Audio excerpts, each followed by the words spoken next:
Good morning, everybody. I'm getting all set up here. It's Lisa Copeland, and I wanted to go live today with my real life real estate. The thing I've learned about real estate is that some of this stuff you absolutely cannot make up. You just can't make it up.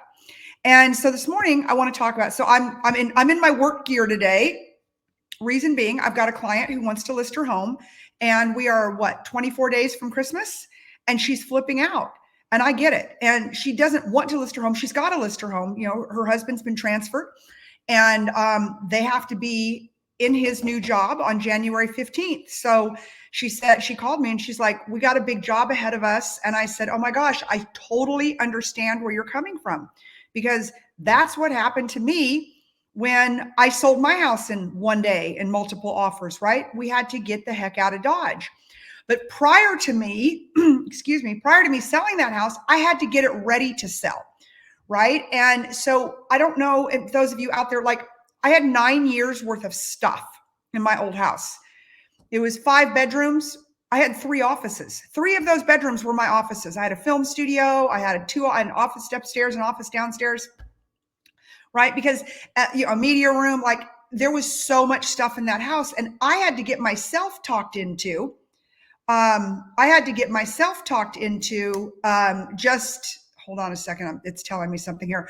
I had to get myself talked into getting into the mindset of moving and listing my own home. So I'm going over there today. I've made a list. I told her, I'm like, I'll make this easy on you. So I thought, I'm going to share this with everybody, because if you're in the situation that you need to move, hey, Lori, how are you?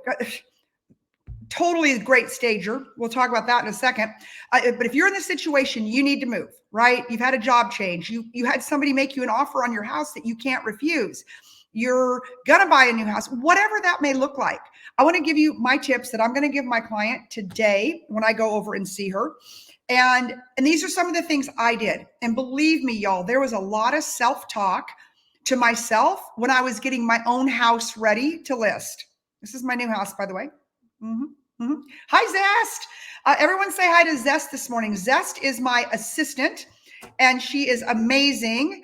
And anyways, I love her. Hi, Zest. So that being said, number one, you want to, the 3 things that keep us from listing a house or give us complete anxiety about selling a house is typically your pantry,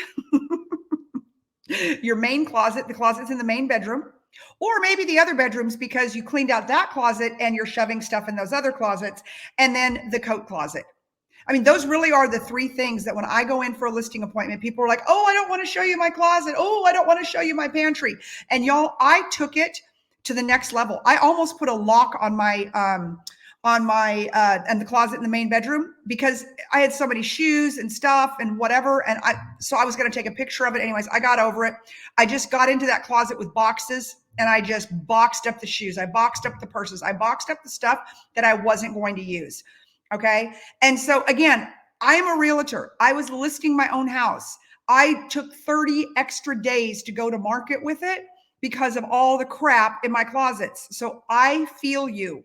And so I've come up with what I think is a system, or at least something you can do after I figured out how to do it myself, right? Isn't that the best way to learn something from somebody, is if they've done it themselves, right?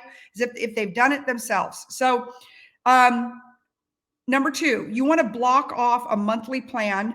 You want to block off a month. So what I did was, when I was getting my house cleaned out, I literally put it into my time blocking 2 hours a day.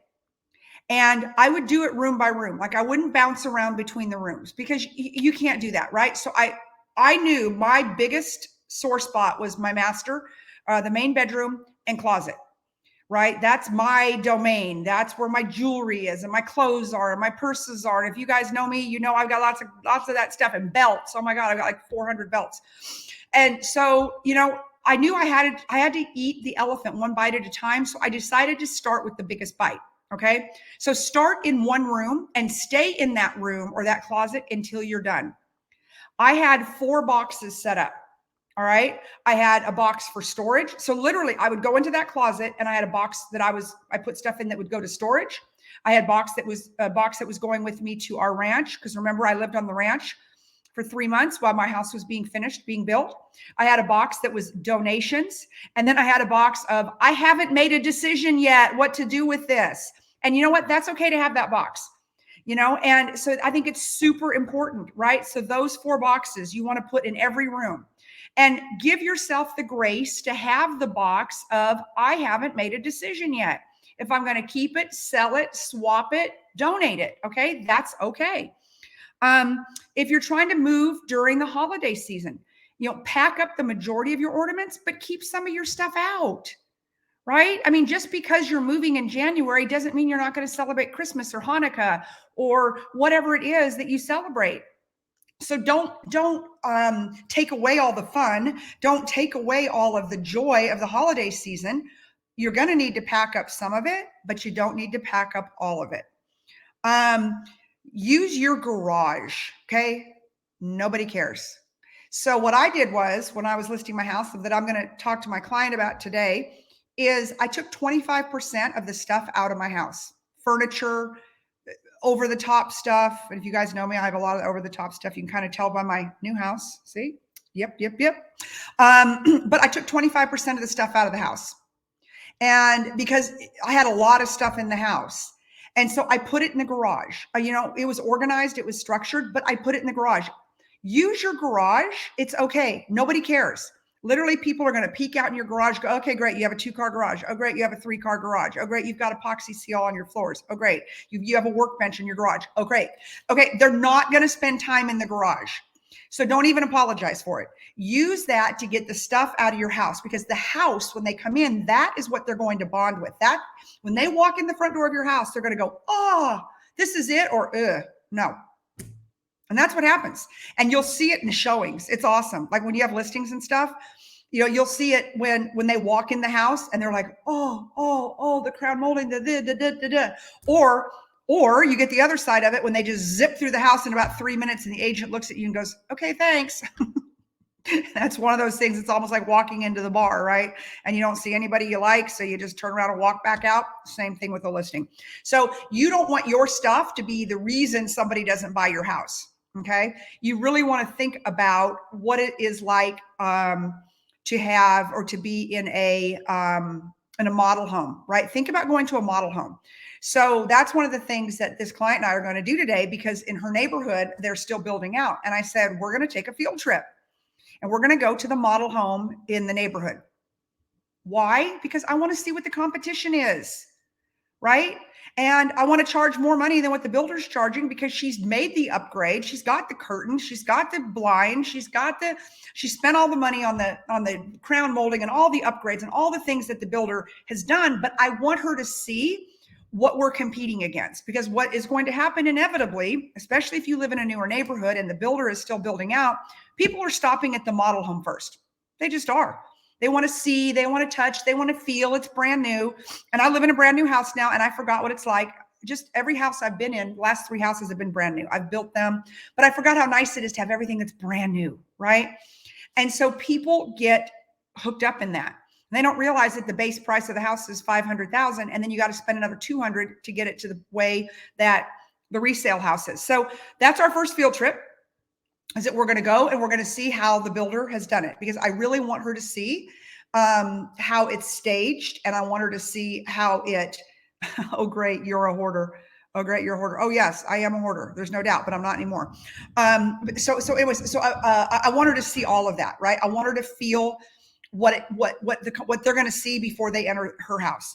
Okay, and so then we're going to go and I've got my yellow sticky tabs, or my yellow Post-it notes, and I'm going to walk through the house with her, and I'm going to Post-it note everything I think we should get rid of. Not get rid of, move to the garage. Okay. Move to the garage. That'll be furniture pieces. That'll be pieces on the wall. That'll be pictures, and that's what I do on every listing. I walk in with a whole pad of yellow Post-it notes. So if you're trying to get your house listed, or you're working with a realtor, or if you're working with me, about Post-it notes, and you just start tagging everything. All right. That is my yellow Post-it notes. As we're walking through the house, if the client, and then I have pink ones. And if the client says, you know what, like, I don't love that, I'm not going to take it to my new house, it gets a pink Post-it note. And then my client could decide, are you going to sell it? Are you going to donate it? Are you going to throw it away? Maybe, right? Maybe throw it away. Who knows? So there's yellow and pink Post-it notes. And that's what I recommend. If you're getting ready for a move, go through your entire house and pink or yellow it. Yellow means it needs to go to the garage or it needs to go to storage prior to listing. And pink means we need to make a decision because it's not going with us to the new house. This is kind of a ahead of the game thing, but everything's on sale in the month of December and January, right? Black Friday sales. Moving stuff's expensive. I think I spent close to $1,000 on moving boxes and tape, like nuts. So if you can buy some of this stuff, on sale, buy it on sale. I will tell you this, Amazon was not the cheapest when it came to moving boxes. It was not. So, check out your U-Hauls and Home Depot, because Home Depot usually has like great sales. But don't buy your moving boxes on Amazon. I tried and they were a lot more expensive. Get a pod. Okay. So one of the things that now, depending on the neighborhood you live in, it may be against the HOA, so you're going to have to check. But typically they will let you have a pod there for 7 days or less. Most neighborhoods will. Okay. Start moving everything to the pod, So if your neighborhood allows a pod, okay, and you put it in your driveway versus moving it to the garage, move it to the pod. Why? Not for any reason that it's a big deal to have anything in your garage, but it's better to have it in the pod because then you're not doing it twice, right? Try not to duplicate your efforts. Moving is hard. There's no doubt about it. I mean, I sell moving for a living. And now that I've just gone through it, I have so much more empathy for people. And now I just feel like I'm a flipping expert, like when it comes to just getting that house organized and getting it moved. And my Post-it note system is the best. It is the best. Yellow means we're going to move it out of the house right now to the pod or to the garage because we need to declutter. Pink is if we're going to donate it, sell it, don't know what to do with it, but it is not going to the new house. Okay. So that will help you totally stay organized. Pack one room at a time. We have the tendency to kind of bounce around. I think we live in this whole ADD society. I mean, that's me. But start in one room and stay in that room until you're done. All right. You bring in your boxes into your closet. Remember the donate box, the I don't know what I'm going to do with it box, the storage box, and then because you have to have enough. Like, for example, I pulled enough clothes on a rack that I could bring to the ranch for 3 months. Right. And I lived off that rack. And then I started thinking, I probably could just live off of one rack versus this huge, massive walk-in closet. Right.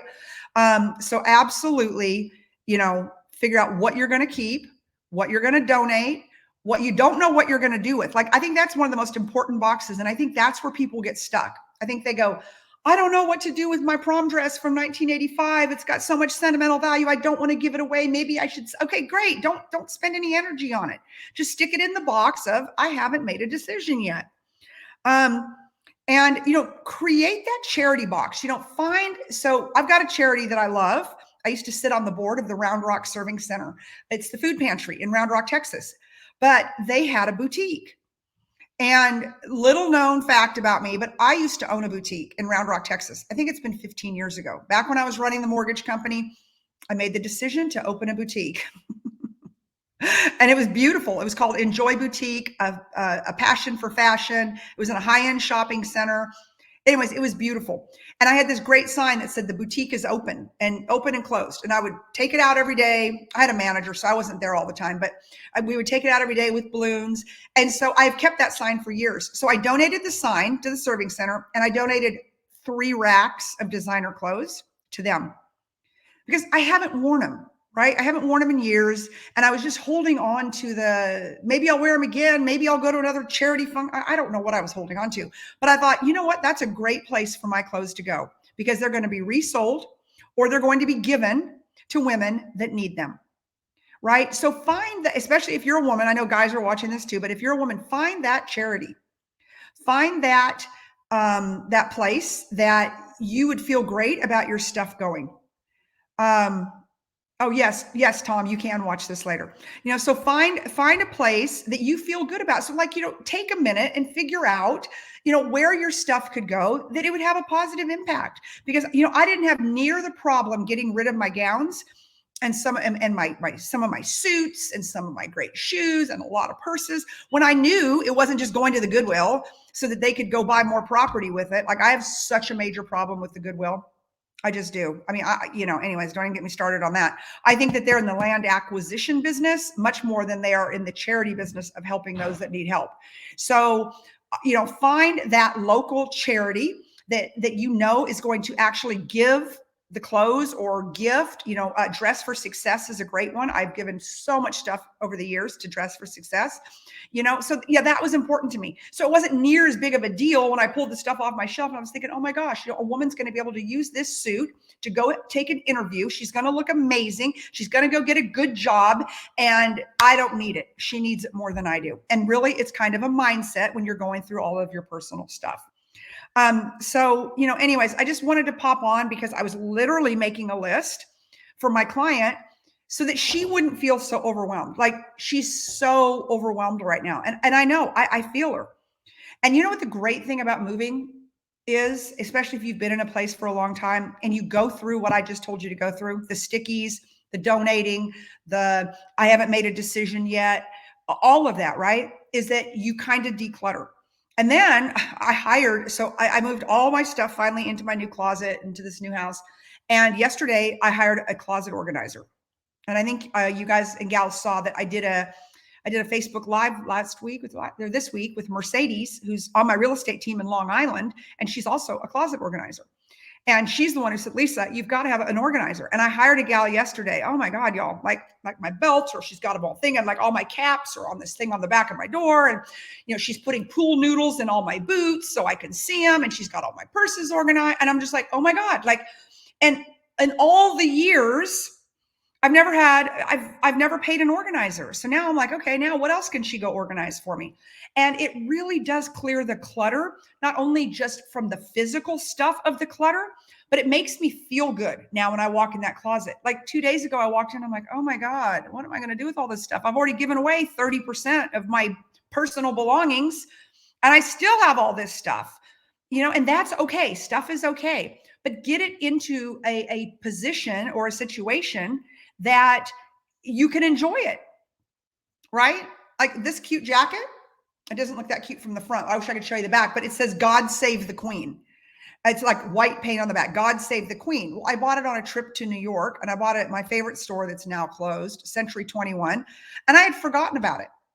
And then today I'm like, but now that all my stuff's getting organized in my closet by color, by sleeve length, by season, I'm like, oh my God, there's my God Save the Queen jacket. So today I'm just so happy because I'm wearing my God Save the Queen jacket that I totally forgot that I had. But I was so in love with this jacket when I bought it in New York. I even wore it on the airplane home. So, you will almost start learning to shop in your own closet once you get it organized. And again, I'm not preaching at you. I'm just telling you my personal experience with it. So if you're out there and you're trying to get moved, or you're thinking about getting moved, step one is start with the closets. Start with the closets. And the other thing I'll tell you about pantries. So like, during COVID and stuff, we went and we, stocked up on anything we could get our hands on, but it was like food we were never going to eat unless the world came to an end. So I packed all that food up because I didn't need to bring it with me. Hey, Anthony, I did not need to bring it with me. I'm not going to use it. So I packed it up and gave it to the food pantry, right? All the SpaghettiOs and the beef stew and the stuff the only stuff that was left on the shelf during COVID, right? And so, go in there and de-COVIDize your pantry, right? Hopefully we're not going to go back to empty supermarkets again. And that food's probably not good for you anyways, right? So, so start there, go into your closet. Even if you're thinking about moving in May of next year, start decluttering it now. Now's a great time to donate stuff, like right now, this very minute. Like do it this weekend, because there are people that need what we have.